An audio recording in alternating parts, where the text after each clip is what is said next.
Buenos días a todos. Soy Beatriz de Armas, la secretaria general de la Comisión Nacional de los Mercados y la Competencia, la CNMC. Y lo primero que quiero hacer es agradecer a los anfitriones y felicitar también a los organizadores de este congreso.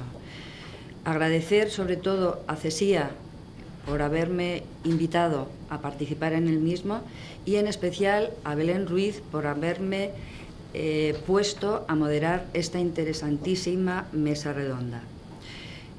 ¿Qué es la CNMC? La CNMC, ya el presidente del organismo ha hecho esta mañana una exhaustiva exposición de sus cometidos y del compromiso que adquiere la CNMC con respecto a todo el ámbito de la discapacidad y la accesibilidad. Pero quiero señalar algo que dice el preámbulo de la Ley 3/2013 de 4 de junio, que es la de creación del organismo, que dice que la razón de ser de los organismos reguladores y supervisores es la potencial existencia de fallos en el mercado. Por ello, el objetivo de la CNMC, que también lo dice el preámbulo de nuestra ley, es garantizar, preservar y promover el correcto funcionamiento del mercado, así como la transparencia y la competencia efectiva en todos los mercados y sectores productivos en beneficio de los consumidores y usuarios.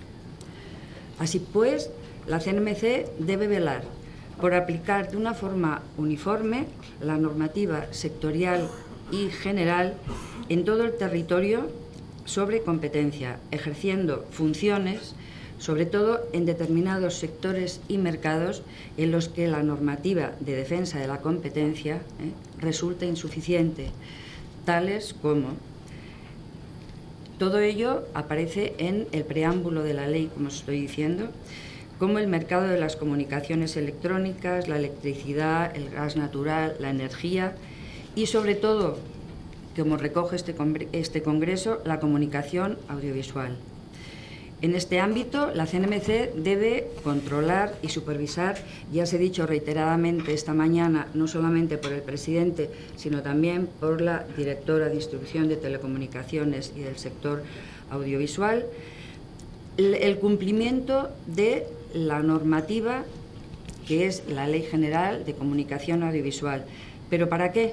Pues para hacer efectivos, entre otros, los derechos de las personas con discapacidad. Quiero leer lo que dice el artículo 8.2 de la Ley General de Comunicación Audiovisual. Las personas con discapacidad visual o auditiva tienen el derecho a una accesibilidad universal a la comunicación audiovisual. Y ahora quiero incidir que es de acuerdo con las disponibilidades tecnológicas. En la mesa anterior se ha estado hablando fundamentalmente de los aspectos cuantitativos en cuanto al cumplimiento de la ley. Se ha estado hablando de porcentajes que se deben cumplir, de los porcentajes que se ha cumplido o que se deja de cumplir. En la mesa que ahora me ha tocado moderar y que vamos a exponer aquí, se va a hablar más que nada de los aspectos cuantitativos. Se va a centrar en la evaluación de las comunicaciones, de las tecnologías que hay para la realización de servicios accesibles de la TDT, para que ellas sean capaces de responder a las demandas de los usuarios con la calidad deseada. El presidente del CERMI esta mañana ha insistido en la necesidad de esa calidad. Por ello, me acompañan en este momento en la mesa 4 ponentes con 4 proyectos de enorme interés. Mercedes Castro, que es del CESIA, Carlos Alberto Martín, que es de la Universidad Politécnica de Madrid, Fernando Martín, de Edsol Producciones, y José Amezaga, de la Universidad del País Vasco. Los 4 ponentes tienen conocimientos probados y su currículum, que cuando los vaya presentando haré un breve resumen de cada uno de ellos, su currículum lo dice todo. A ellos les voy a dar 10 minutos para que hagan su exposición, que puede ser prorrogables a 15, para que pueda haber luego un diálogo o un debate entre todos los asistentes con ellos o incluso entre todos ellos. Veo que el público asistente, su mayoría es gente muy joven, muchos de ellos serán estudiantes y, por lo tanto, las ponencias que se van a exponer en este momento van a ser de enorme interés y van a dar lugar a muchísimas preguntas.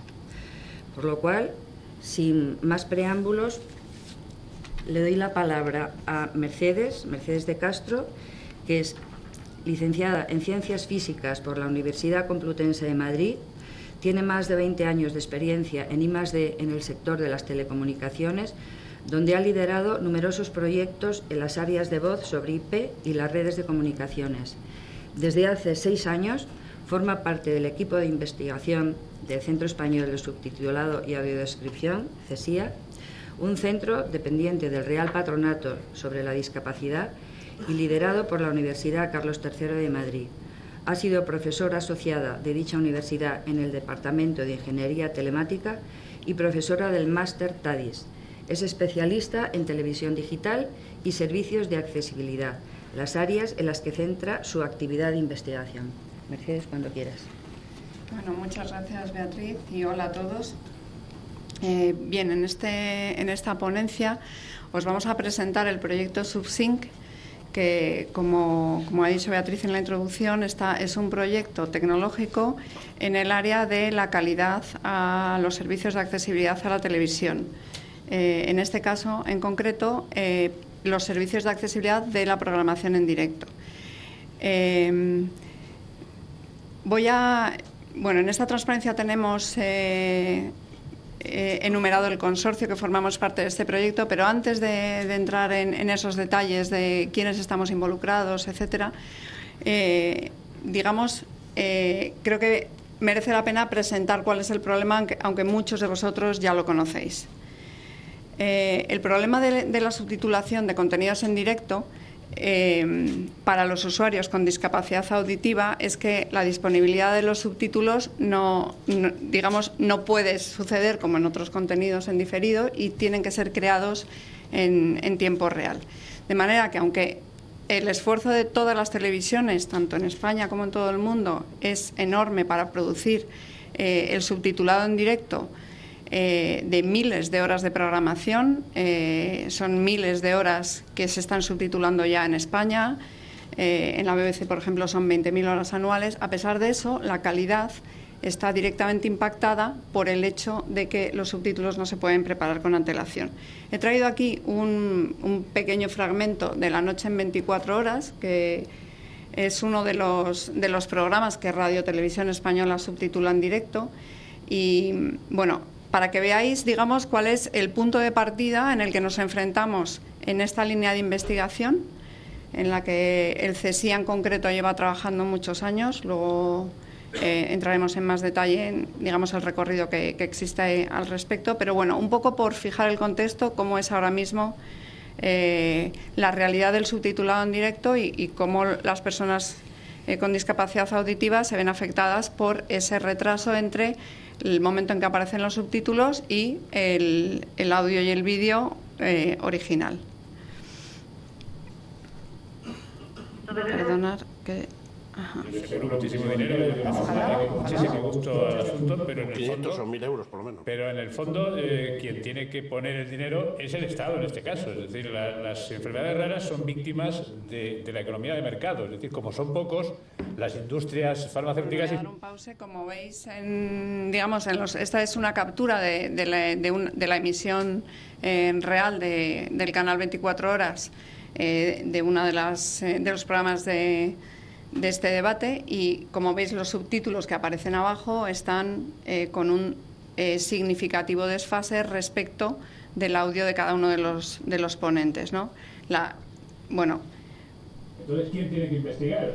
El público, tiene que investigar el Estado. Entonces, yo creo que es el momento también de hacer un llamamiento a las distintas administraciones para que pongan dinero en algo que son subsidiarios de la iniciativa privada. Aquí no se puede... Bien, os vamos a enseñar más adelante un poco los resultados que tenemos en este proyecto, o sea que no merece la pena, yo creo, que sigamos viendo más fragmentos de este vídeo, que ya veremos más adelante.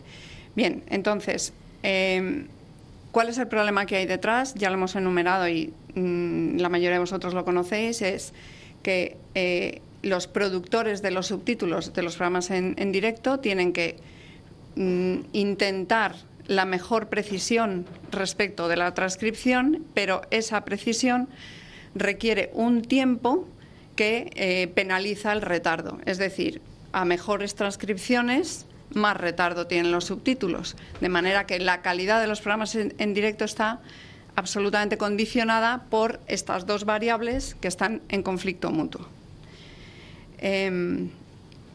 Entonces, ¿para qué?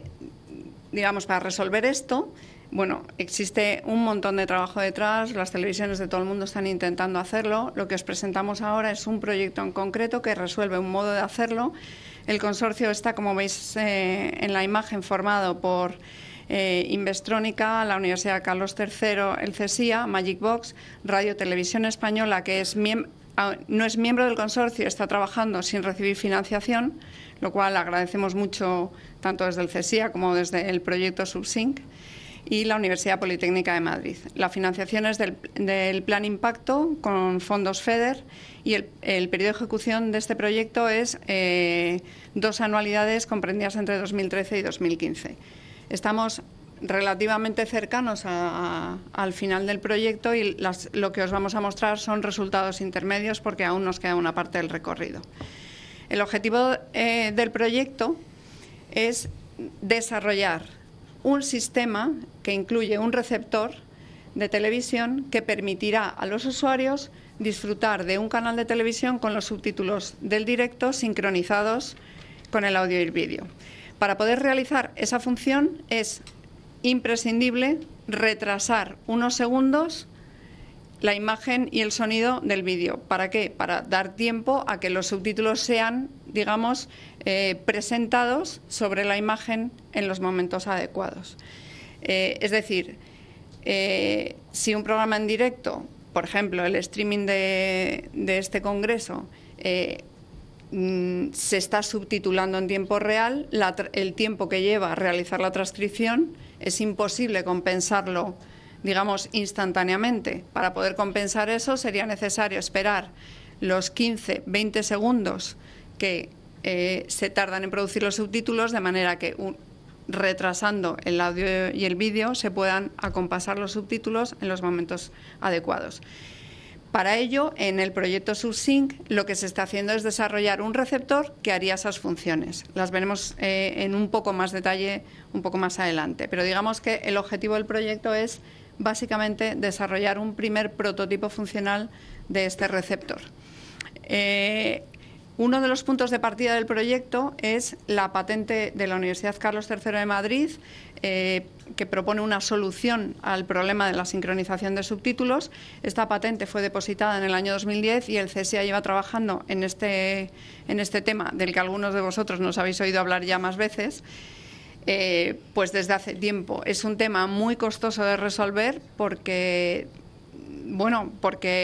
encontrar cuáles son los momentos adecuados de correspondencia entre subtítulos y audio no es fácil de resolver, y además la complejidad de toda la cadena extremo a extremo pues lo hace realmente difícil. Es decir, desde la cabecera de emisión donde se produce un programa, por ejemplo, aquí en Radio Televisión Española, hasta que el usuario disfruta del programa, hay un montón, digamos, de etapas de codificación, de transporte de la señal, de decodificación, etcétera, etcétera, que, bueno, proponer una solución no es nada trivial, ¿no? Por eso, bueno, pues está llevando tiempo conseguir, digamos, que esta función pueda llegar a los usuarios, ¿no?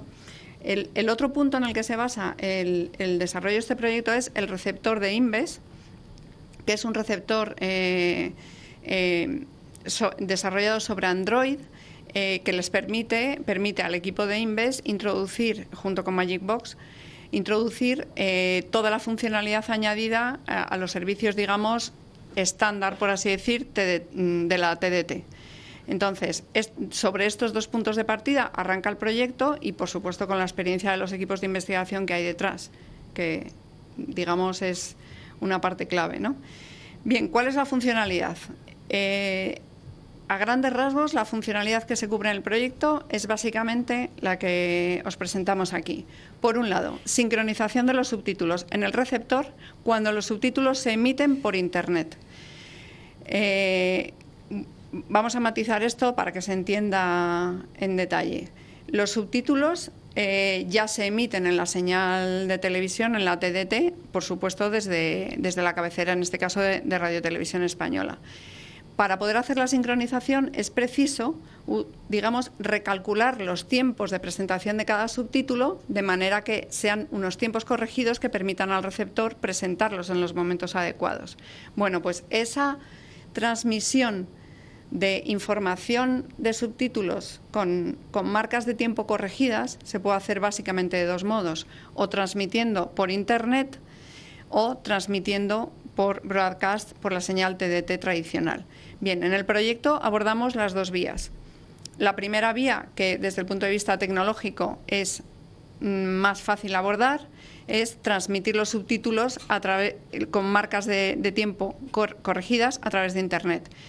Tiene la desventaja que eso requeriría al usuario que utilizase esa funcionalidad tener una conexión de datos en su casa, que no todos los usuarios tienen por qué tener. Para eso se aborda la segunda funcionalidad que aparece aquí mencionada, que es que la sincronización se hace en el receptor, pero las marcas de tiempo corregidas se emiten ya desde la cabecera de televisión en la señal broadcast. Tecnológicamente es bastante más complejo este caso y, pues claro, nos costará más, digamos, que funcione extremo a extremo. Entre otras cosas, significa esta funcionalidad enriquecer el actual protocolo DVB, que es el protocolo que transporta la señal de televisión digital en la televisión digital terrestre, en este caso. Podría ser también por satélite, por cable, pero digamos, en este caso es televisión digital terrestre. Entonces requiere una extensión del protocolo DVB, en la que estamos también trabajando con la ayuda de Radio Televisión Española, y por tanto, bueno, pues tecnológicamente nos presenta más retos, ¿no? En el proyecto se abordan también otras funcionalidades que están más relacionadas con la mejora de la accesibilidad en el actual receptor de Inves. Bueno, las que veis aquí enumeradas, pues digamos, funciones de accesibilidad pues relacionadas con la discapacidad auditiva o visual. Una de ellas, que es una de las más demandadas o una de las que cuando realmente esté operativa se podrá utilizar extensivamente, que es la lengua de signos en modalidad picture-in-picture. De modo que una persona que tenga un receptor conectado a la red de datos podrá, digamos, superponer la imagen con lengua de signos sobre el canal de televisión que está recibiendo vía broadcast por la antena. Bien, a grandes rasgos, esta es la arquitectura del sistema. Digamos, en esta línea de trabajo, el CSIA y la Universidad Carlos III de Madrid han trabajado desde hace tiempo en colaboración con Radio Televisión Española y básicamente os explico cómo funciona la esencia de la funcionalidad que estamos llevando a cabo. Los subtítulos que crea Radio Televisión Española, básicamente con tecnología de rehablado, pero podría ser el sistema igualmente válido funcionando con estenotipia. Esos subtítulos, que como veis, o sea, son las líneas grises, es decir, el vídeo, el audio y los subtítulos que emite Radio Televisión Española se emiten a todos los usuarios vía broadcast. Pues esos subtítulos, digamos, entrarían en el sistema de sincronización, llamémoslo así, que son las partes pintadas de color rosa, y entonces, digamos, se hacen básicamente dos funciones. Por un lado, tenemos los algoritmos de estimación de tiempos, que veis aquí abajo, que con el audio del programa y con los subtítulos generados por Televisión Española se hace un recálculo de los tiempos de presentación adecuados para cada subtítulo. De manera que, digamos, cuando luego esos subtítulos lleguen al receptor, tengan una información adicional que permita al receptor presentarlos en otro momento.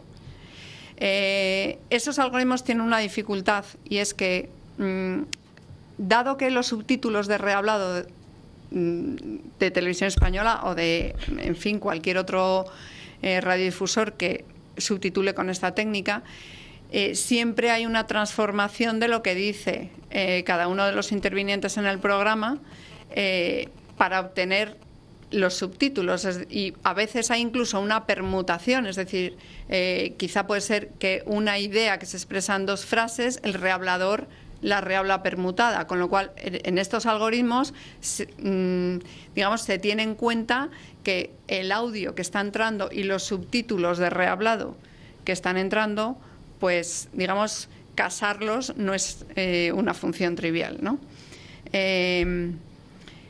Hay otra etapa para poder, digamos, realizar la reproducción del programa con subtítulos sincronizados. Es la etapa que llamamos en esta figura sincronización. Sincronización significa recibo una señal de audio y una señal de vídeo, la buferizo, por ejemplo, 20 segundos, y en esos 20 segundos me da tiempo a esperar la llegada de los subtítulos, que aunque han sido producidos con un retardo respecto al audio, como estoy esperando con la señal retardada, los puedo presentar de manera sincronizada con la imagen. Por ejemplo, si la media de retardo de los subtítulos en un canal de televisión está alrededor de los 12 segundos, algunos retardados 5 segundos, otros 18 o 20 segundos, lo que se hace en la etapa de sincronización es retardar el programa el número de segundos que sea necesario para esperar al subtítulo más retardado que existiese. En este ejemplo que estoy poniendo serían 20 segundos, o sea, si el subtítulo con más retraso sale tarda 20 segundos, buferizaríamos el programa entero 20 segundos, y entonces los subtítulos que van llegando pues se van retardando lo suficiente para acompasarlos junto con el vídeo que ya está esperando la llegada del subtítulo correspondiente. Bueno, todo este texto no aspiro a que lo leamos, ¿no? Pero bueno, un poco, como tendréis la información colgada en la web, si alguien tiene más interés, esta es la descripción funcional de las etapas que se realizan en la cabecera de emisión.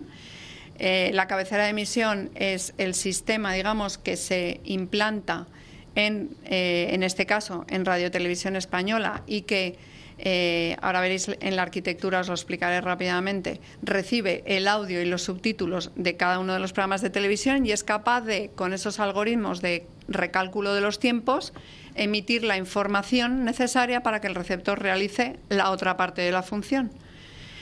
De manera que la funcionalidad que tiene que hacer el receptor es añadir los retrasos en el vídeo y en el audio, para lo cual tras esa etapa sincronizar los subtítulos que le van llegando unos instantes después, unos segundos después.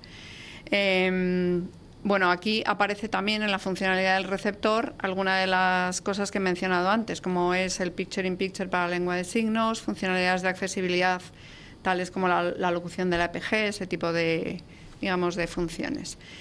Esta es la arquitectura, quizá un poco detallada para contarla así con brevedad, pero sobre todo quería resaltar en esta imagen que existe 2 piezas diferenciadas en este sistema, que son la cabecera de emisión, que se instala digamos, dentro de los sistemas de emisión de televisión española, en este caso, y el receptor que estará en casa, digamos, del usuario, ¿no?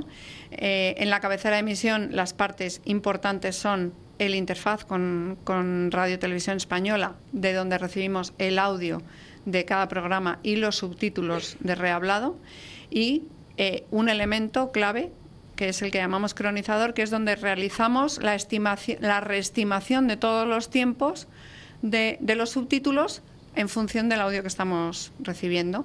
En el receptor, por supuesto, una parte clave es el sintonizador de VB, y luego, en este caso, que es la arquitectura de la sincronización, cuando los subtítulos con los tiempos recalculados le llegarían al usuario por Internet, pues veis ahí un socket, que es, digamos, la pieza por donde llegarían los subtítulos que desde el cronizador se han enviado con una información enriquecida de tiempos de presentación. Entonces, el receptor lo que haría es en ese subsistema de bufferización y el subsistema Subtitle Display, lo que haría sería retrasar el audio y el vídeo y meter los subtítulos en los tiempos adecuados. Bueno, esta es la arquitectura equivalente para la función broadcast, donde tenéis simplemente resaltar lo más importante. En la cabecera de emisión hay una pieza dedicada a construir una señal DVB, que la llamamos DVB++, porque tiene información enriquecida respecto a lo que la señal DVB y el protocolo DVB ahora mismo contemplan. El receptor, por supuesto, tendría que tener la parte contraria, o sea, terminar el protocolo DVB++ para extraer de esa señal recibida los tiempos nuevos de los subtítulos que han sido recalculados en la cabecera de emisión. Tiene una ventaja este receptor, y es que, como veis, solamente hay una interfaz, que es la señal recibida por la antena del receptor que está en casa de un usuario que a lo mejor no tiene conexión de datos. Bueno, y ahora, para terminar, os voy a enseñar los resultados intermedios del proyecto, porque todavía no está finalizado, que hemos seleccionado lo que nos ha parecido como más significativo desde el punto de vista del usuario, que es cómo se vería un programa con los subtítulos sincronizados de una manera automatizada. Claro, el algoritmo, lógicamente,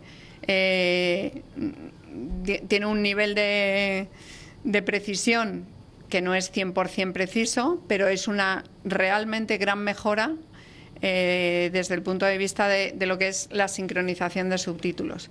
Lo que vais a ver ahora son dos vídeos que son el mismo programa que hemos visto, que es de La noche en 24 horas, y vais a ver incrustado en la imagen los subtítulos originales de teletexto, tal como fueron emitidos, y abajo los subtítulos resincronizados con el sistema SubSync. En algunas partes de la imagen, como salen otras leyendas y tal de la emisión, pues a lo mejor no se ve muy bien, pero yo creo que os vais a hacer una idea.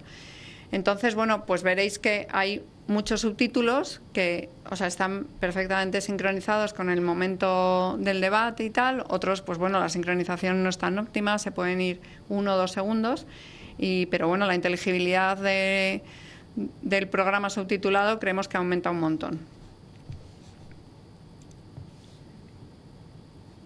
Ese estudio que os mencionaba antes, que el criterio del grado de discapacidad esté unificado en todas las comunidades, porque según donde se nace, pues es diferente, ¿no? Entonces, el colectivo lleva muchos años reclamando, exigiendo, porque es una cuestión de derechos, estamos de acuerdo. La ley de dependencia hay que exigirla, porque a esa familia que yo estaba mencionando antes, evidentemente hay que ayudarla, porque casi siempre es la madre la que hace de enfermera, la que cuida de su hijo, de su familiar durante 24 horas, y no puede ni siquiera ponerse enferma ella para ir al médico, porque no puede dejar a su niño o a su familiar totalmente dependiente. Es evidente que a esa familia hay que ayudarla, hay que ponerle a alguien que le ayude. Eso lo venimos exigiendo toda la vida nosotros, y lo seguiremos haciendo al día siguiente. Pero también es verdad, también hay que reconocer que por primera vez se consigue una cosa así, y para el colectivo es muy importante, porque lo que no se conoce no existe. Entonces la sociedad también, todos debemos conocer esta realidad muy ignorada y muy invisible hasta estos momentos.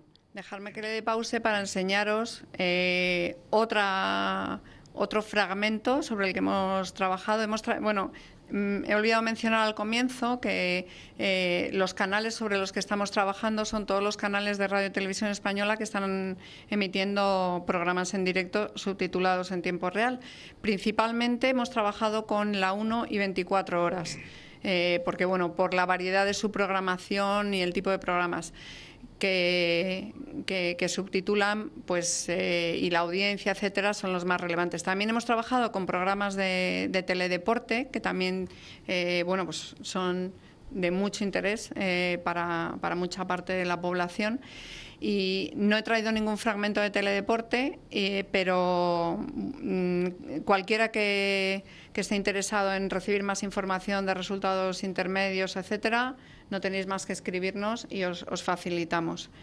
En este otro es un fragmento de las mañanas de La 1, también los subtítulos sincronizados en la parte inferior y vais a ver un poco los resultados.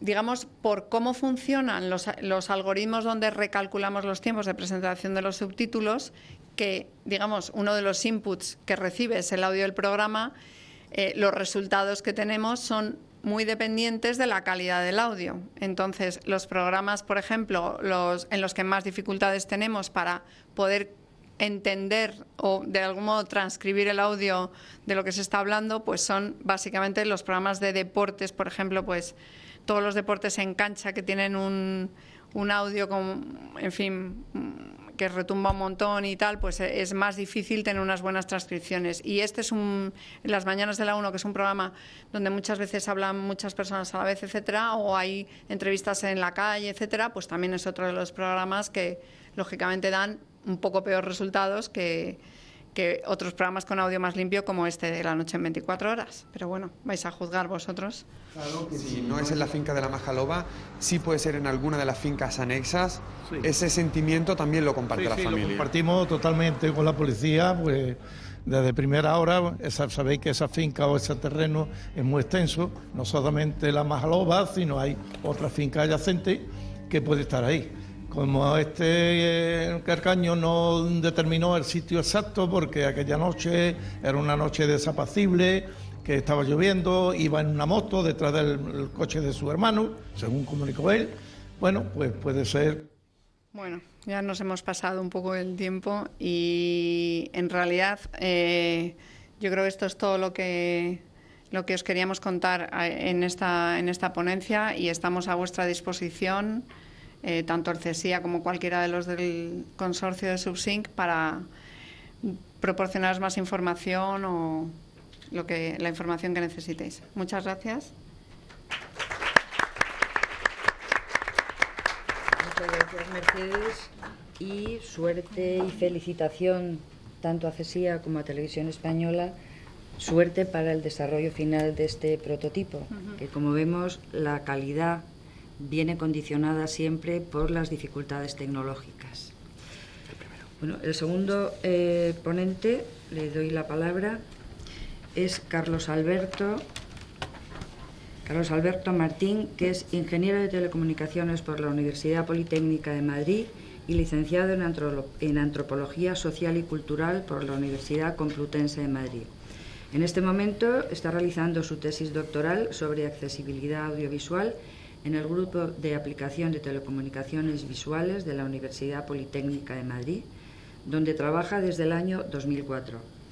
En este tiempo ha participado en más de 50 proyectos de I+D relacionados con el vídeo digital y que cubren áreas como la accesibilidad audiovisual, la televisión conectada, la televisión interactiva, la notación semántica de contenidos y la ingeniería de sistema de VB. Cuando quieras. Muy buenos días y muchas gracias, Beatriz. Os voy a presentar el proyecto HB for All. Es un proyecto cofinanciado por la Comisión Europea dentro del programa CIP y dentro de este programa, dentro de un subprograma que se llama ICT-PSP, con un instrumento llamado piloto. He señalado aquí que se trata de un piloto porque es un tipo de instrumento muy cerca del mercado. No se trata de una investigación más básica o de ni siquiera I+D, sino la explotación de un piloto en unas condiciones muy similares a las condiciones reales de explotación de un producto o servicio. Y el objetivo que tenemos es desplegar servicios de accesibilidad para personas con discapacidad basados en el estándar HBPTV de televisión conectada. ¿Y qué es la televisión conectada? Es la pregunta que nos podemos hacer a continuación. Ya se ha mencionado precisamente en este evento, en el día de hoy, el señor José María Marín, el presidente de la CNMC, mencionaba esta mañana la importancia de considerar los nuevos paradigmas de consumo de televisión o de consumo audiovisual, como es el caso de la televisión conectada. La televisión conectada se caracteriza por la existencia de pantallas de televisión o terminales híbridos que reciben los contenidos audiovisuales tanto del canal de difusión o la red broadcast como a través de Internet.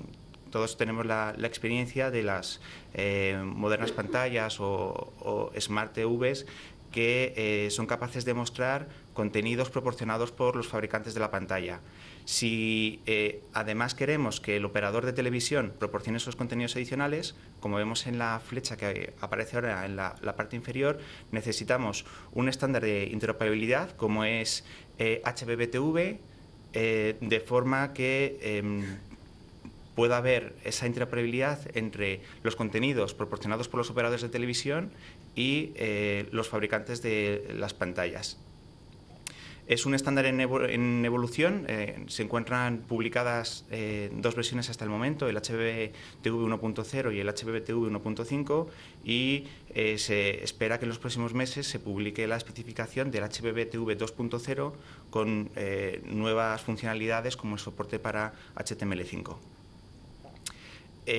Aprovechando que estamos en esta casa, podemos mencionar la aplicación HBBTV de RTVE, que es conocida como botón rojo, y que podemos ver en esta captura, que está permitiendo que RTVE explote a través de este estándar contenidos bajo demanda a través de Internet, pero que se pueden recibir y mostrar en la pantalla de televisión, en esos terminales híbridos que soporten el estándar HBBTV.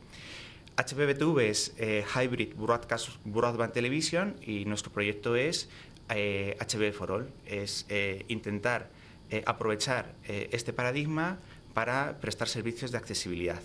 El proyecto se extiende desde diciembre de 2013 hasta noviembre de 2016 y se van a desplegar 4 pilotos distintos cercanos al mercado, como os decía antes, en distintas áreas geográficas. Por una parte, en la región de Berlín y Brandeburgo, en Alemania, en Portugal, en Cataluña y en Suiza.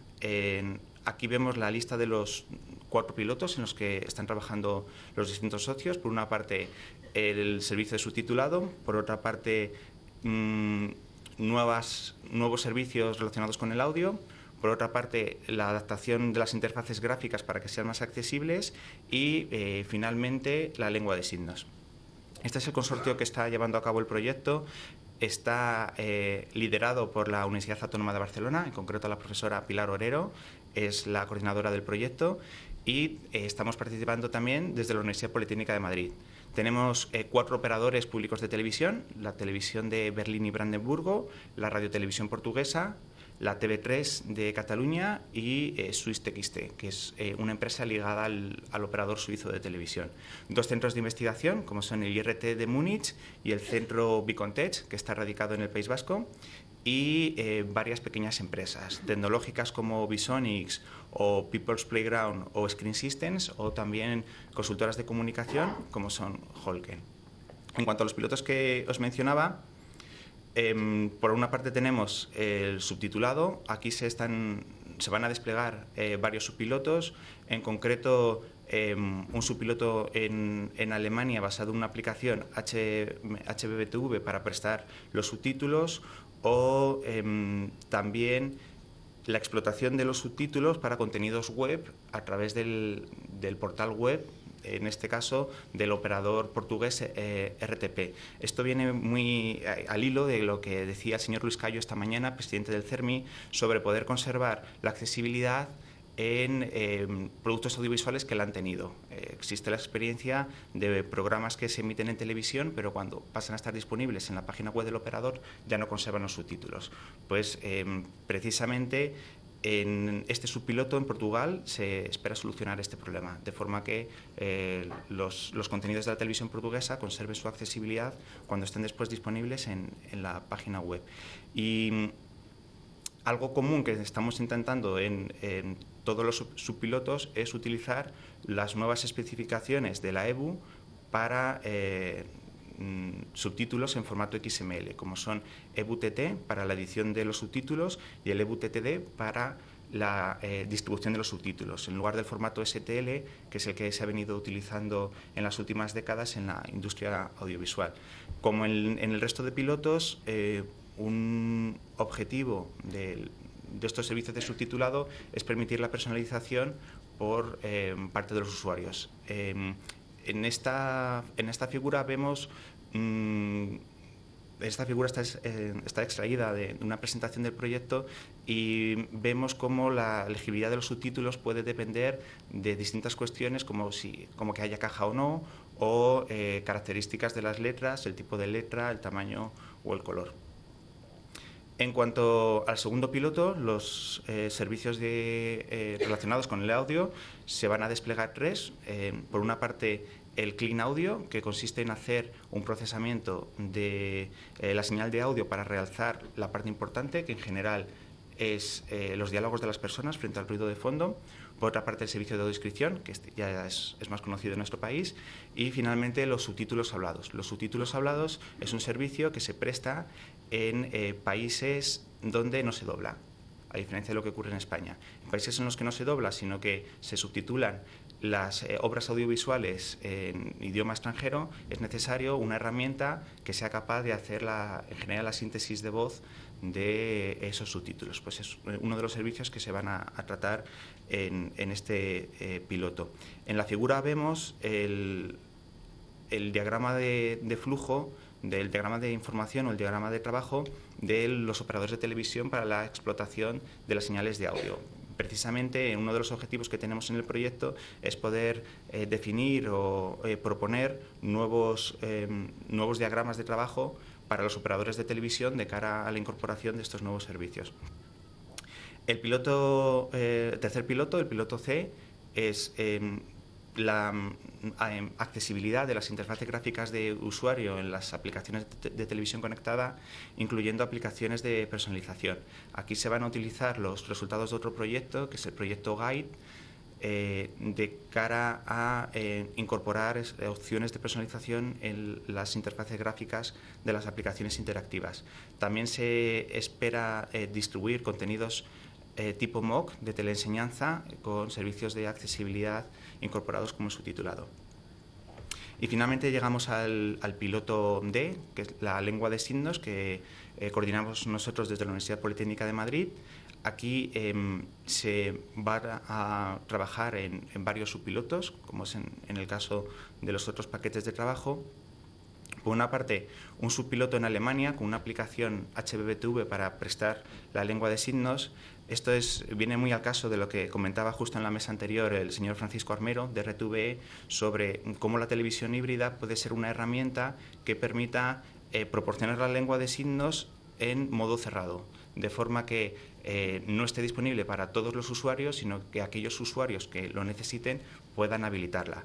Aquí dependemos de lo dispuesto en las distintas versiones de la especificación HBBTV y también de la disponibilidad de receptores y prototipos. Una solución híbrida óptima sería poder transmitir la señal principal del programa a través del canal de difusión y la ventana del intérprete de lengua de signos a través de Internet, de forma que se compusiesen las dos señales en el receptor híbrido del usuario. Esto plantea algunas dificultades, puesto que el receptor debería contar con dos descodificadores de vídeo, pero hay soluciones que se pueden implementar, como por ejemplo transmitir directamente a través de Internet en tiempo real la señal que incorpore tanto el vídeo principal como la ventana con el intérprete. El segundo subpiloto se va a llevar a cabo en Portugal. En esta figura vemos cómo la RTP, la televisión portuguesa, ya está prestando el servicio de lengua de signos a través de Internet, pero solo para contenidos en directo. Cuando el contenido pasa a estar disponible como vídeo bajo demanda, ya no se puede acceder a la ventana del intérprete en tamaño grande, como vemos aquí, con esta funcionalidad de doble pantalla. Lo que vamos a hacer en el caso del piloto portugués es modificar sus flujos de trabajo para que se grabe también la señal del intérprete, de forma que después el usuario tenga más flexibilidad para poder mostrarlo, por ejemplo, como vemos aquí, a través de Internet, con el mismo tamaño que el vídeo principal. Y finalmente no es un subpiloto, sino que son unas pruebas más reducidas. Bicontech está trabajando en un intérprete virtual de lengua de signos reducido al dominio de la información meteorológica. Hacer un intérprete virtual que fuese capaz de interpretar en cualquier dominio semántico sería excesivamente complejo, sería inabordable. En lo que está trabajando Bicontech es en el dominio de la información meteorológica, como podéis ver en esta transparencia, en esta captura de un vídeo de demostración. La verdad es que, por lo que hemos visto, tiene muy buena pinta este proyecto, este intento de dar interpretación automática por parte de Bicontech, teniendo en cuenta que ha habido una larga trayectoria de proyectos que han intentado esto mismo en el pasado.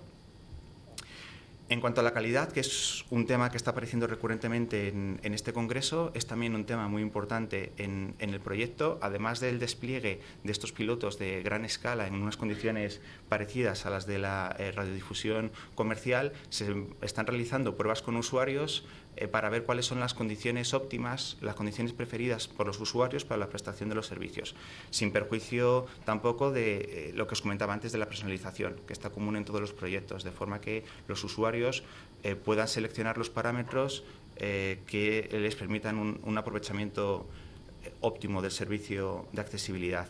Es intención del proyecto utilizar esta realimentación de los usuarios para elaborar guías y recomendaciones.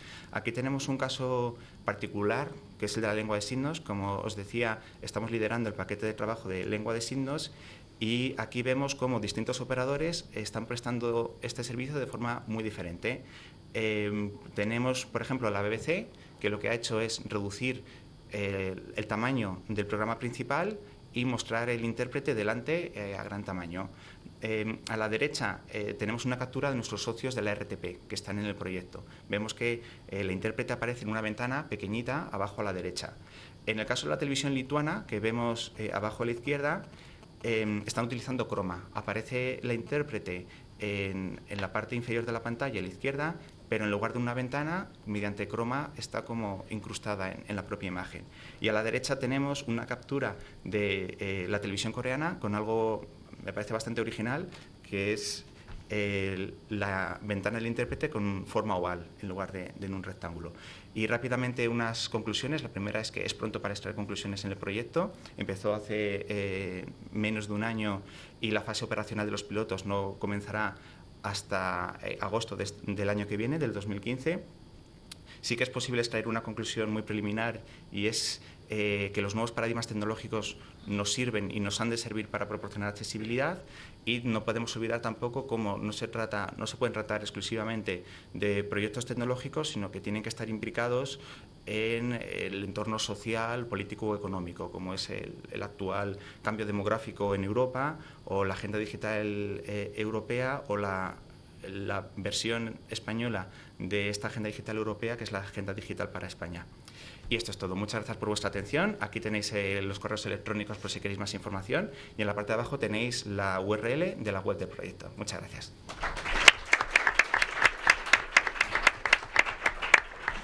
Muchas gracias, Carlos, por habernos mostrado los nuevos servicios de accesibilidad a las diferentes modalidades de televisión. El siguiente ponente es Fernando Martín. Fernando es ingeniero técnico de telecomunicaciones por la Universidad de Alcalá y máster en Hogar Digital por la Universidad Europea de Madrid, donde trabaja como profesor para los grados de Ingeniería de Telecomunicaciones y Audiovisuales. Actualmente está finalizando su tesis doctoral sobre accesibilidad audiovisual en retransmisiones accesibles a través de Internet en la Universidad Rey Juan Carlos. Es cofundador de la empresa Edsol Records, donde trabaja en la producción musical y de sonido multicanal, y es cofundador también de Edsol Producciones, donde realiza producciones audiovisuales y retransmisiones de eventos, incluyendo accesibilidad audiovisual. Sobre este último campo trata la presentación que va a realizar, consistente, que mejor os lo explica él. Muchas gracias, Beatriz. Consistente en un reproductor multimedia que incluye la accesibilidad audiovisual. Durante estos últimos años, concretamente en el 2012, en el AMAIS 2012, lo que estaba yo presentando era nuestro sistema de retransmisión accesible, y hemos estado trabajando con ello, hemos ido mejorándolo.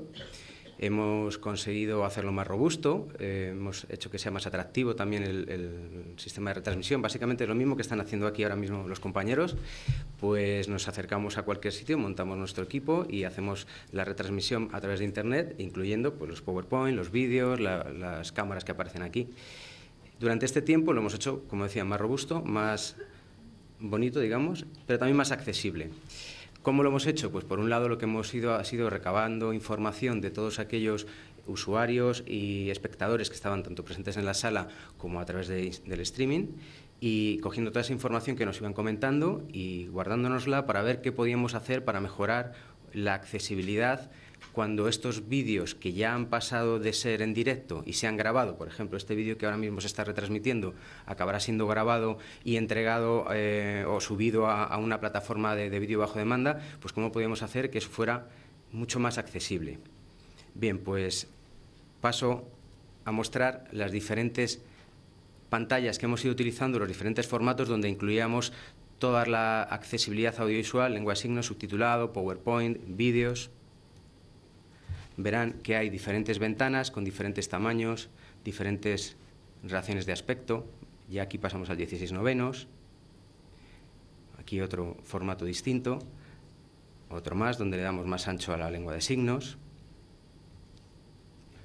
hasta llegar al que tenemos ahora mismo en pantalla, que es el que desde hace un año más o menos lo estamos manteniendo de una forma constante, que nos funciona bastante bien porque tenemos una ventana principal donde tenemos toda la realización, todas las cámaras, planos cortos, planos generales, se mete la cartelería, los tickers, es decir, dejamos limpia lo que es la realización y luego lo que incluimos es la lengua de signos a la izquierda y el subtitulado abajo. Y arriba tenemos en la parte superior izquierda una ventana que la hemos llamado auxiliar. Bien, pues este nos funciona bien siempre que estamos haciendo retransmisiones en directo donde personas, como es el caso ahora, están compartiendo una misma pantalla, porque tenemos que de alguna forma formatearlo todo para que quede en la misma pantalla y se vaya retransmitiendo también. Pero vimos que esto en directo tiene sus complicaciones, pero una vez que ya estaba grabado podíamos hacer que esta accesibilidad que ya está, que la estamos dotando ahora en directo, pudiéramos de alguna forma darle una serie de controles que nos mejoraran la experiencia de usuario o la accesibilidad o como lo queramos llamar y que de forma que cada uno pudiera elegir qué quiere y cómo lo quiere ver. Bien, lo que voy a hacer directamente, estas son las pantallas, ¿cómo las llamamos? Vídeo principal, lengua de signos, subtítulos auxiliar. Y ahora lo que voy a hacer directamente es voy a abrir el reproductor para que vean cómo funciona. Lo que estoy haciendo es llamar ahora a un navegador que acaba de cargar el reproductor. Bien, lo que voy a hacer ahora es cargar un vídeo y mientras que va cargando el vídeo voy a explicar cómo hemos distribuido los diferentes controles. Estoy señalando con el ratón arriba a la derecha el volumen principal, sería el volumen del vídeo como cualquier reproductor. A continuación aparece aquí un volumen que dice volumen traducción. Bien, lo que acabo de cargar es una retransmisión que realizamos hace 3 semanas en el CEAPAD, donde había traducción simultánea. Ese es el volumen de la traducción. Además teníamos lengua de signos y subtitulado en directo. Bien, a continuación hay 2 controladores que se llaman desfase LSE y desfase subtítulos. Creo que se ha hablado de esto, del retardo que se introduce en el directo. Lo que yo estoy hablando ahora mismo, pues lleva cierto tiempo hasta que se acaba mostrando el subtítulo. Bueno, pero cuando ya lo tenemos grabado, sí que podemos estimar cuál ha sido ese retardo y corregirlo. Bien, parece que ha cargado mal la imagen, lo que parece es que está mal cargada. No, lo que ocurre es que tanto el desfase de la lengua de signos, que ahora lo voy a poner a 0, como el desfase de los subtítulos, los habíamos adelantado ya previamente, es decir, el player ya había cargado el retardo que consideramos nosotros que era el adecuado para corregir, ¿no? Entonces, por eso lo teníamos los subtítulos en 7, que digamos que ya está comenzando justo cuando van a hablar y muestra lo primero que dicen, que es el buenos días. Y entonces ahora lo que voy a hacer, para no complicar toda la realización, yo voy a dejar de hablar porque el vídeo ya tiene lengua de signos y subtitulado y lo que voy a dedicarme es a manejar estos vídeos para que vean las posibilidades de uso que tenemos. Lo que voy a hacer es elegir las ventanas, moverlas y rescalarlas según yo considero que necesito adecuarlo a mis necesidades. Entonces yo ahora me callo, le doy play y comienzo con la demostración. Bueno, buenos días a todos, muchas gracias por venir. Vamos a dar comienzo a este segundo terreno de encuentro que hemos llamado Un hogar en el que envejecer. Antes de esta breve introducción, que espero que realmente sea breve, quería agradecer a diferentes personas. Bien, Bien, como han visto... ¿Sí? ¿Me oye? Sí. Como han visto, lo que he hecho ha sido reescalar las ventanas y colocarlas según he considerado que me resultaba más cómodo, haciendo más grande la lengua de signos o el subtitulado. Bien, voy a pasar a un instante posterior del vídeo, por ejemplo, donde estamos utilizando la ventana principal para mostrar el PowerPoint, y la ventana que teníamos auxiliar, que hasta ahora solo estaba mostrando el logotipo, lo que hemos hecho es utilizarla para que se le vea al ponente y de esta forma mantener la lectura labial y que sea mucho más accesible. Bueno, pues esta es otra de las posibilidades. Yo podría hacer mucho más grande también el PowerPoint. Perdón, es que con este ratón no me he apañado yo. Ahora, le doy play y me callo. Por ejemplo, pues muchos programas de modificación de vivienda utilizan el concepto de ambiente soportador, las barras en los pasillos o la adaptación de los cuartos de baño, etcétera, etcétera. Y hay también un tercer entorno que llamamos ambiente restaurador. Es muy fácil entender el ambiente controlador, el ambiente controlable y el ambiente soportador. Bien, como pueden ver, pues puedo jugar con los diferentes tamaños de ventana y ajustarlo como yo quiera. Bien, este es el primer ejemplo que quería poner, que además digamos que fue el que motivó la creación de este reproductor.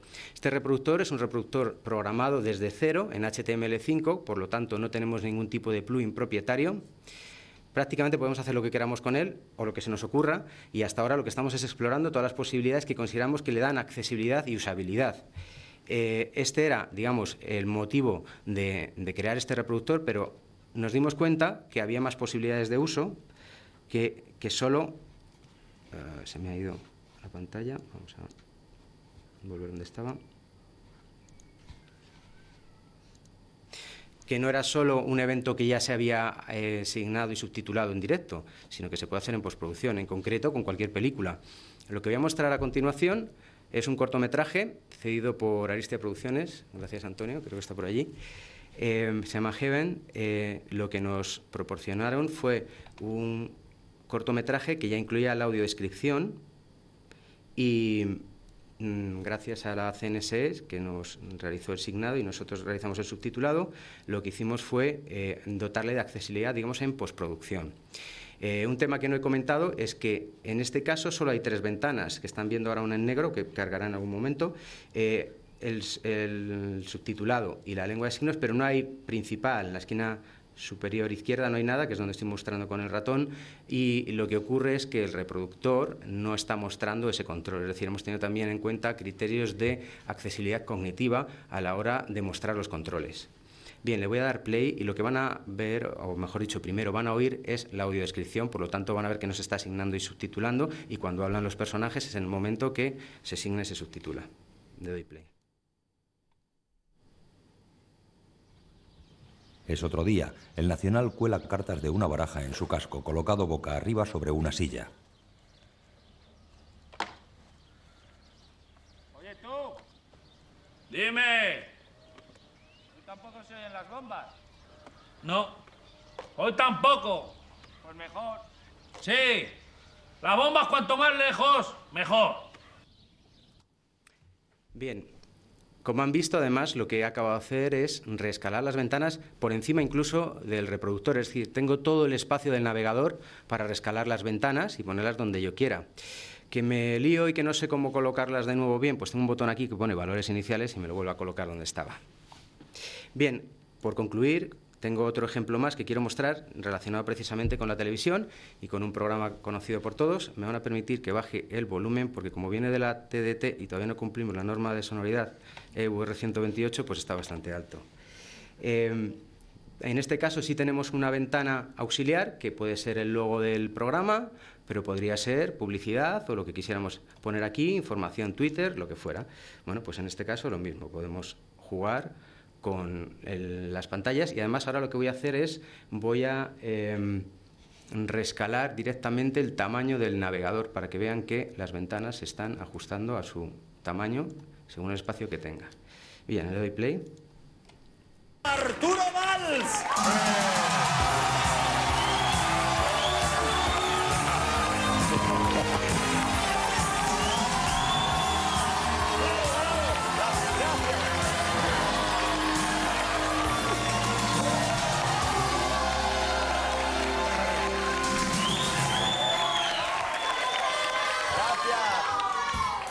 puedo parar de promocionar, has visto, ¿no? Te dicen...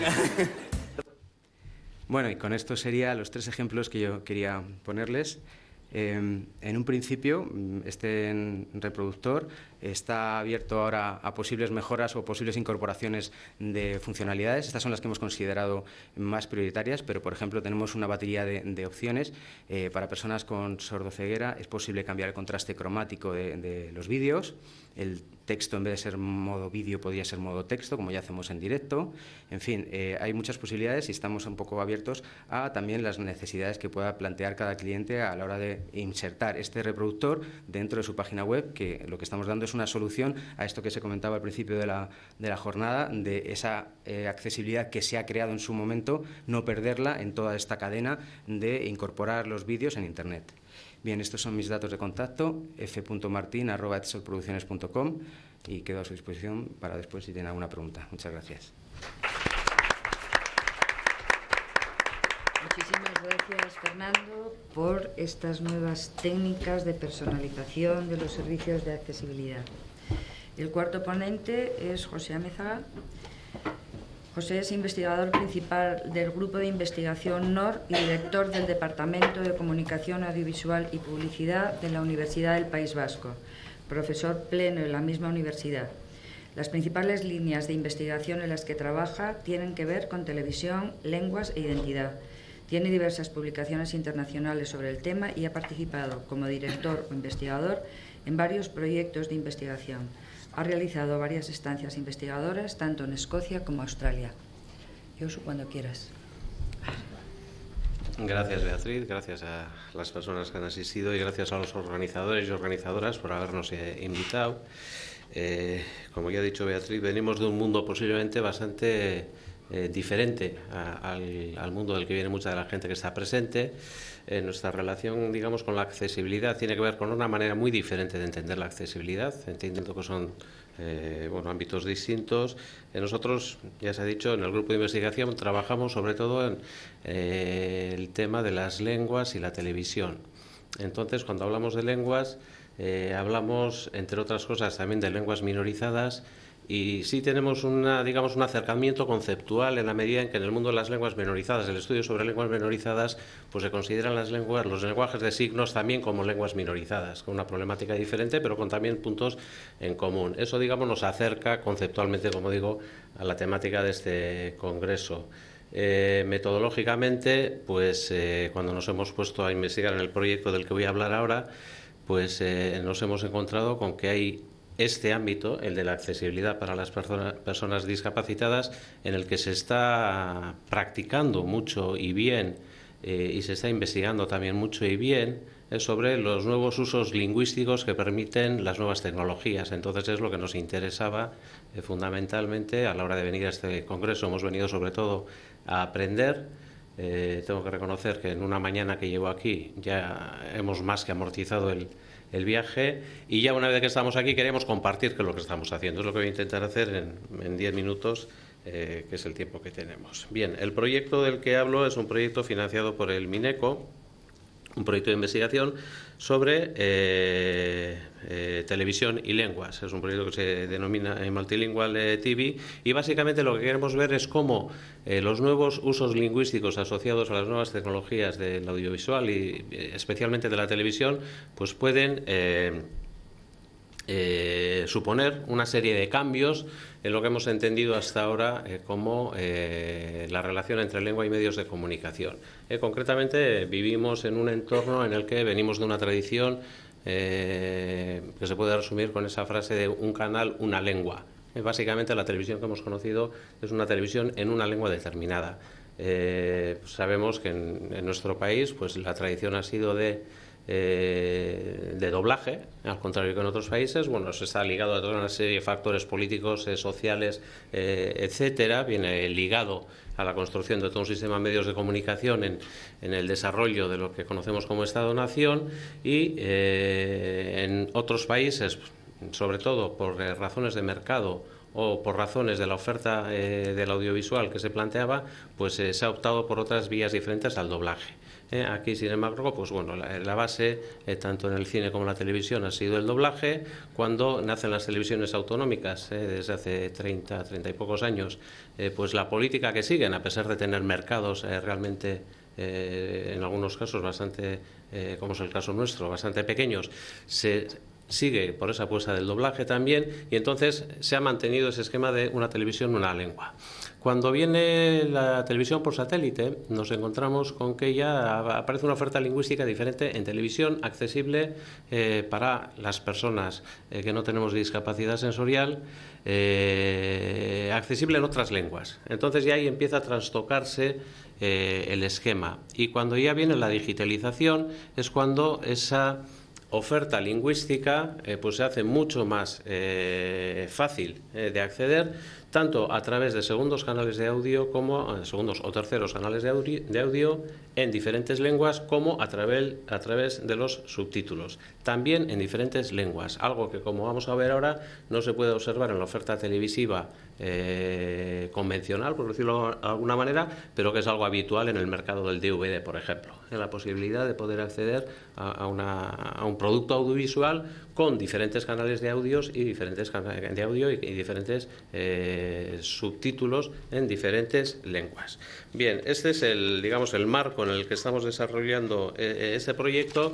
Entonces, como uno de los aspectos del proyecto, estamos intentando analizar cómo se están introduciendo segundos o terceros idiomas, terceras lenguas, segundas o terceras lenguas, en la oferta televisiva tradicional, bien a través del audio, como digo, o bien a través del subtitulado. Y con ese fin, pues estamos analizando, por un lado, queremos hacer un seguimiento de lo que se está ofreciendo. En segundo lugar, un análisis de las estrategias, si es que las hay, por parte de los distribuidores y por parte de las cadenas de televisión, en este sentido, si es que hay una estrategia o no. Luego hablaré un poquito de esto. Y en tercer lugar, sí queremos hacer también un análisis de los usos, de qué está haciendo la gente con esa posibilidad de poder ver televisión o leer televisión también en diferentes lenguas. Bien, con este fin hemos hecho una serie de muestreos. En 2012 hicimos 2 muestreos en junio y en noviembre.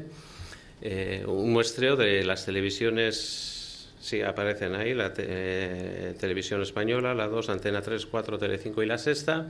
Un muestreo de una semana completa, 24 horas, y un recuento manual.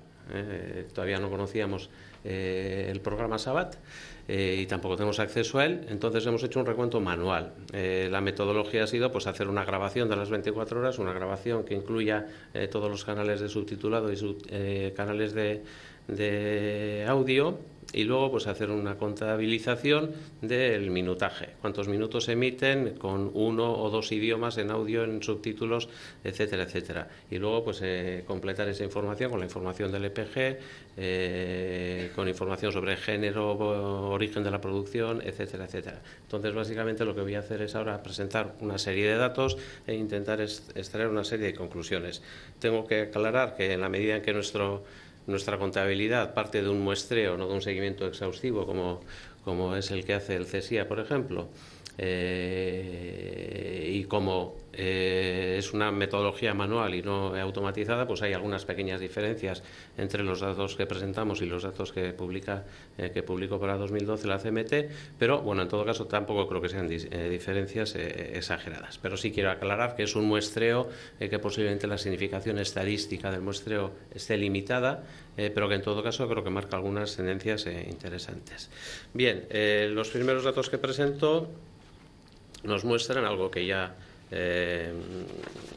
hemos visto. Perdonadme, sí. Estamos hablando la lengua de los primeros canales de audio. Estamos hablando de canales de audio en en este momento. Luego veremos un poco de subtítulos. Bien, básicamente la oferta del primer canal de audio en las televisiones analizadas es el castellano, con alguna pequeña excepción, alguna presencia del inglés. He dicho que hemos hecho un muestreo en 2012, hemos hecho otros dos en 2014, en lo que pasa que el segundo todavía no hemos podido traer los datos para hoy, los teníamos casi listos, pero no hemos llegado, y entonces nos quedamos con un muestreo que hicimos en verano. Bien, se observa, no creo que haya mucha novedad cuando digo que la oferta lingüística en el primer canal de audio es en castellano. Si pasamos al segundo canal de audio, entonces ya vemos que hay una mayor oferta. En esas dos gráficas se presentan datos de 2012, acumulados de las dos muestras que hicimos, y 2014 del muestreo que hicimos en julio. Lo que representan los colores son diferentes lenguas. El gris significa que no hay, el segundo canal de audio está vacío, no hay un segundo canal de audio, mientras que los otros colores presentan diferentes lenguas.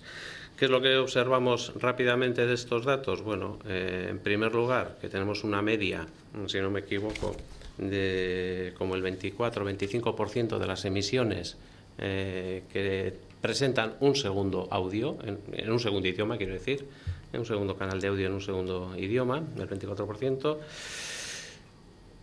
Una ligera tendencia, pero no sé si los datos nos dan para afirmar esto, a una mayor diversidad. Tened en cuenta que nuestro proyecto se titula Multilingual TV, pero en la medida que estamos hablando de un dominio casi exclusivo del inglés en los segundos canales de audio, pues no sé si podemos hablar de multilingüismo o casi de, no sé si se puede hablar de oligolingüismo o algo así, podríamos inventar una palabra.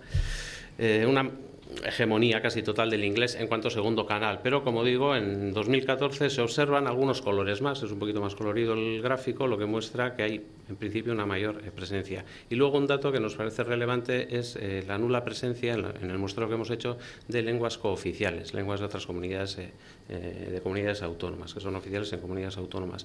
No sabemos si se debe a que hay una oferta escasa, a que no hay excesivo interés, a cuestiones de derechos. Sé que en algunos casos, a la hora en las coproducciones, por ejemplo, sé que hay casos en los que se llega a acuerdos mediante las diferentes coproductoras por las cuales unas, en este caso cadenas de televisión, se encargan de la difusión en un territorio, en una lengua, mientras que otras se encargan o cogen los derechos para la difusión en otro territorio, en otra lengua.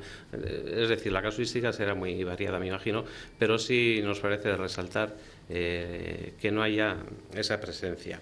Y lo digo porque, en principio, como comenté ahora también, no parece que sea tan difícil técnicamente, otra cosa es lo que suponga eso económicamente, socialmente, políticamente en el sentido de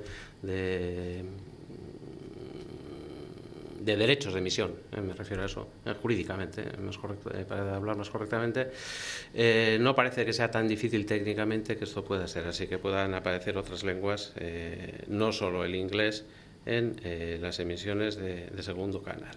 Bien, si hacemos un análisis por géneros del segundo canal de audio, pues lo que vemos es que los géneros en los que más aparecen segundos canales de audio pues son la ficción, obviamente, y la cultura. Incluimos en cultura los documentales también. Entonces, esto tiene mucho que ver, obviamente, con el origen de la producción. Esto es lo que explica la diferencia de géneros. Sobre el origen de la producción, tengo que señalar que, no tengo aquí la gráfica, pero prácticamente toda la producción extranjera se emite con un segundo canal de audio en la lengua original. Prácticamente todo, andamos, yo creo que por el 90%. Lo cual nos indica, a pesar de que todavía tenemos muy poco avanzado el análisis de las estrategias de las cadenas de televisión, lo cual parece indicar o parece sugerir que los segundos canales de audio se incluyen en las emisiones porque no tiene costo, porque es algo que está ahí, no cuesta nada meterlo y se mete posiblemente como una posibilidad más de acceder a ciertos públicos, pero tenemos dudas y es algo que tenemos que estudiar más si realmente hay una estrategia para poder incluir segundos canales de audio. Bien, algunas conclusiones, y con esto ya voy finalizando, que podemos extraer de estos datos que he presentado rápidamente. La primera es que hablamos de Perfecto, voy a entrar aquí. Gracias, Beatriz. La primera es que hablamos de oferta lingüística variada, en la medida en que a través del... bueno, se me ha olvidado decir, pensaba que tenía una tabla, pero al final no la hemos metido. Se me ha olvidado decir que en el caso del subtitulado, todo el subtitulado que hemos encontrado en las televisiones que hemos analizado es en castellano, todo. Hemos analizado cadenas estatales, como ya he dicho, pero no hemos encontrado ningún subtítulo en una lengua diferente. A pesar de que había un segundo audio y a pesar de que sabemos que ese subtitulado ya está hecho porque las productoras y las distribuidoras lo incluyen en los DVDs, sin embargo, no hemos encontrado ni un solo subtítulo en un idioma diferente. Bien, repito, entre las conclusiones, la primera ya le he dicho, podemos hablar de oferta lingüística variada, pero no de multiculturalidad. La segunda conclusión es que deberíamos pensar, creo yo, en las posibilidades que ofrece hoy la tecnología como un instrumento para promocionar el plurilingüismo en diferentes dimensiones y diferentes maneras. Es decir, el plurilingüismo es un objetivo que está hoy en día bastante presente en muchas organizaciones de nivel europeo, en la propia Comisión Europea también lo está. Y la televisión puede ser un instrumento en este sentido. El plurilingüismo también hay que promoverlo entre las personas con discapacidades sensoriales y entonces también creo que se podría incidir en que debería darse acceso también a estas personas a otras lenguas a través del subtitulado, cosa que, como digo, no se está haciendo.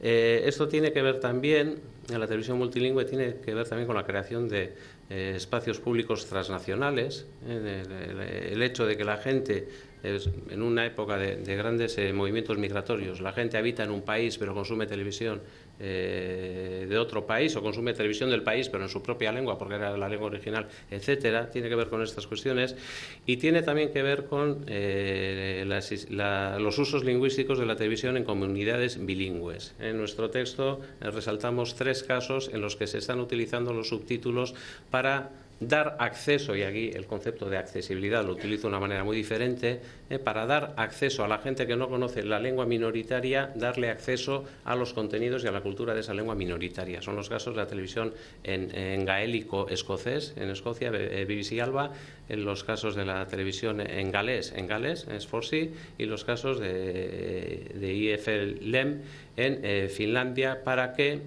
la comunidad que habla sueco, pero no habla finlandés, para que la comunidad, la mayoría de la población en Finlandia que no habla sueco, pero habla finlandés, pueda acceder a las emisiones también en sueco. Ahí sí observamos casos en los que se utilizan los subtítulos en una segunda lengua con unos fines y una estrategia determinados. Ya finalizo diciendo, pues, resaltando las cosas que todavía nos quedan por estudiar, que ya les he dicho creo que al principio. Un análisis más profundo de las estrategias, si hay estrategias o no hay estrategias, cuáles son los impedimentos a la emisión de segundos idiomas mediante subtitulados, si son impedimentos legales, jurídicos, si son impedimentos de otro tipo, comerciales.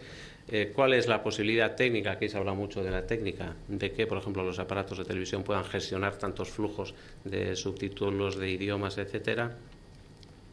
Incluso los distribuidores, si los distribuidores, por ejemplo, se me ocurren los cableoperadores, distribuyen todas las señales que se les emiten, etcétera. Y luego, lo que creo que es el estudio fundamental, que todavía estamos muy en pañales, en nuestro caso por lo menos, que son los usos por parte de las y los consumidores de esas nuevas posibilidades técnicas. Aquí termino, gracias por la atención y creo que me paso un minutillo, pero no creo que mucho.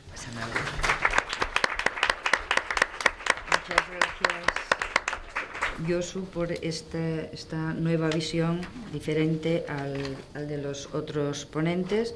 Podríamos seguir hablando mucho más sobre las tecnologías para los sistemas de accesibilidad. Lo que pasa que me parece que José Luis, que cada vez que me mira me va cortando el tiempo, no sé si tenemos tiempo para 5 minutos. Aquí estamos pasados, como tenemos el intermedio, yo creo que hay que hacer preguntas. Digo yo. Hola. Quería hacerle una pregunta a Mercedes sobre el proyecto que están llevando a cabo. Me gustaría saber si esos subtítulos que se van a retransmitir con el vídeo en diferido, por así decirlo, si se mantendrían en caso de grabar el programa, de grabarlo en un disco duro externo o algo así. En principio sí. Es decir, esa funcionalidad que en este proyecto reside parcialmente en el receptor, de algún modo se incorporará a todas las funciones que el receptor ofrezca, entre otras la grabación. De manera que al grabar un canal donde los subtítulos han tenido la posibilidad de ser sincronizados, esa grabación también permitiría, digamos, luego reproducirlo a posteriori con esa opción. De todos modos, creo que es importante también resaltar el hecho de que, digamos, desde el prototipo funcional del receptor hasta que la funcionalidad llega a los usuarios, transcurrirá un tiempo. De manera que, bueno, un poco por dejar las expectativas un poco en la realidad. Es decir, el mundo de la electrónica de consumo, etcétera, no tiene los mismos tiempos, por ejemplo, que ofrecer una funcionalidad por streaming en un navegador, ¿no? Entonces, bueno, salvando eso, sí, será una funcionalidad disponible.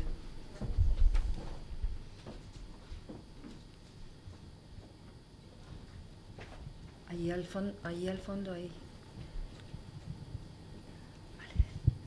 Gracias. Mi pregunta es para Carlos. Me gustaría una valoración de hasta qué punto HBTV puede suponer un impulso a la accesibilidad a la televisión digital, teniendo en cuenta experiencias pasadas que eran muy prometedoras y que de hecho creo que conoces bien, como MHP, donde parecía que bueno, vamos a tener en el receptor de la televisión una plataforma de propósito general donde podremos hacer lo que queramos y entonces podremos meter toda la accesibilidad que queramos y todos los servicios de accesibilidad que se nos ocurra. ¿Cuál es tu valoración respecto a lo que promete HBB en este sentido? Gracias. Gracias por la pregunta, yo Samuel. Yo creo que en el caso de HBTV tenemos una diferencia muy importante frente a MHP. Tienes razón en que MHP, por una variedad de circunstancias, fue un fiasco, aunque prometía unas importantes capacidades. Pero en el caso de HBTV yo destacaría dos características. Por una parte, HBTV no requiere más capacidades en las pantallas de televisión que las plataformas propietarias de televisión conectada que están desplegando los fabricantes. Luego no va a requerir un coste superior para los usuarios y no se van a ver penalizados los usuarios que opten por una alternativa estándar.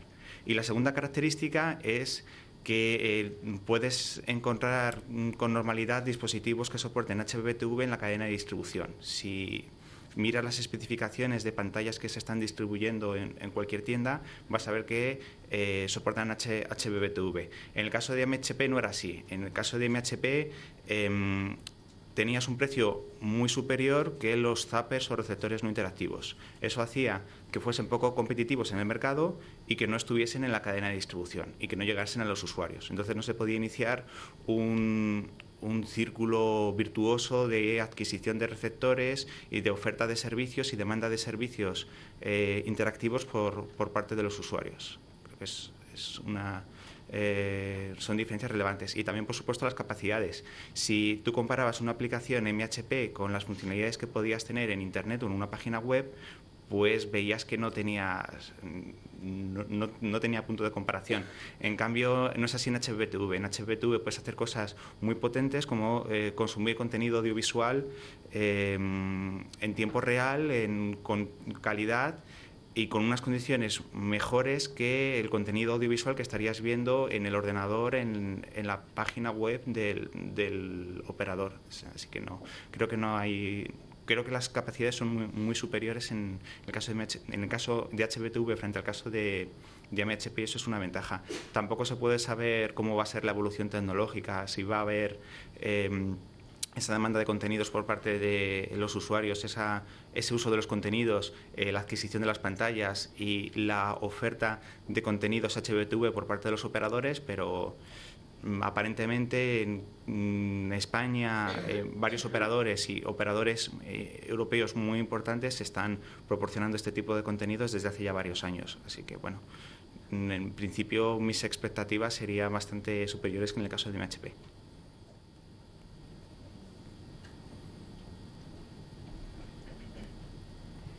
Bueno, pues desde Twitter tenemos a la comunidad vasca especialmente activa y ya José Amezaga pues la ha terminado de dinamizar más. Más que preguntas, lo que sí que hay es un llamamiento para que las instituciones se pongan en marcha para que el subtitulado también en lenguas minoritarias se empiece el seguimiento de estos recursos.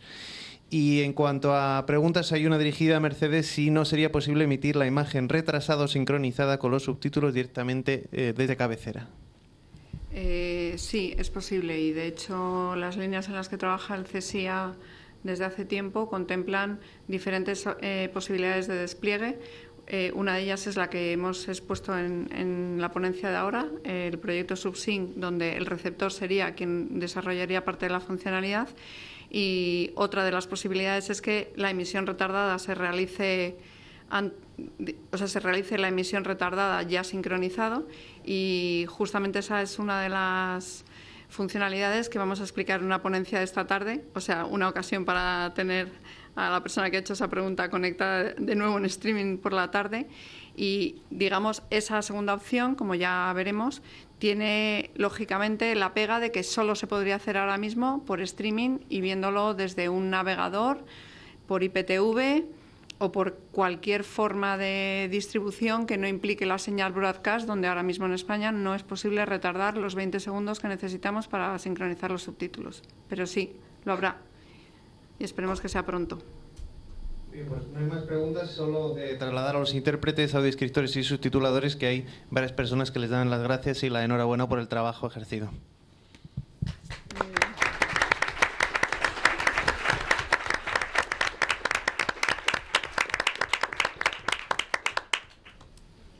Pues nada más, bueno, sí, decir que esta mañana ha habido el título de la mesa de esta mañana se hablaba de logros y metas.